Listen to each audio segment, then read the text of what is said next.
चतुर्थी का जो व्रत करने वाली होती हैं, जो चतुर्थी का पूजन करने वाली होती हैं, उनके भीतर का एक भाव होता है कि जैसे ही शाम का समय आए चंद्रदेव का पूजन करें, चंद्र जब प्रकट हो जाए, कलश भर लिया, उसके नीचे आखा दाना रख दिया, चावल गेहूं जो भी आप रखते हो पूजन के लिए, ऊपर पात्र आदि रख दिया जलाशय, फिर अपन ने घी का दिया लगाकर पूजन भी कर ली। तो जो चतुर्थी का पूजन करने वाली होती हैं, जो चतुर्थी का नियम व्रत धारण करने वाली होती हैं, बड़ी बड़ी चतुर्थियाँ करती हैं या उसका नियम धारण करती हैं, तो चतुर्थी का जो पूजन करती है वो किस चीज के लिए होता है? केवल संतान, पुत्र, परिवार, हमारा कुटुंब, हम जिस कुल में हैं, हमारा कुल वैभव की ओर बढ़े, संपदा की ओर बढ़े और उसकी आयु बढ़े,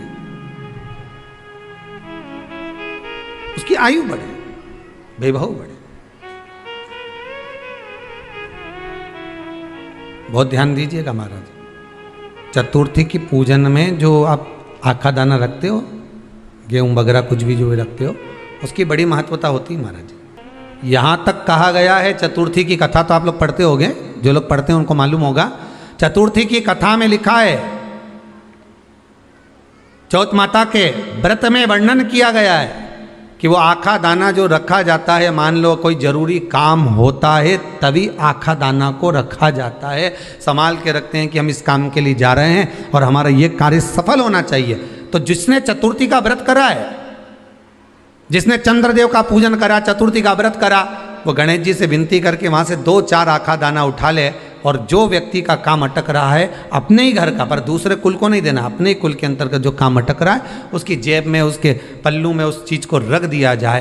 तो चतुर्थी जो अगली आती है, जैसे आप महीने की करते हो तो महीने की, और आप जैसे करते हो कि 4 अलग बड़ी बड़ी चतुर्थी करते हो तो उसके अनुसार आपका कार्य सिद्ध होता ही है। उस आखे दाने का इतना महत्व होता है क्योंकि चतुर्थी का व्रत करने वाली माता जब व्रत करती है तो स्वयं चतुर्थी की कथा में लिखा हुआ है कि पार्वती जी गणेश जी से चतुर्थी की कथा बचवाती।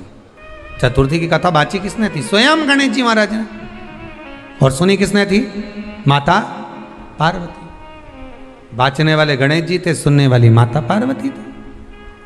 तो चतुर्थी की कथा जब होती है तो उसको स्वयं गणेश जी बाच रहे हैं, तो व्रत कौन सुन रही है? माता पार्वती। और आपने जो आखा दाना लिया वो गणेश जी के भाव से लिया, गणेश जी से निवेदन करके, विनय करके, प्रार्थना कर उसको प्राप्त किया।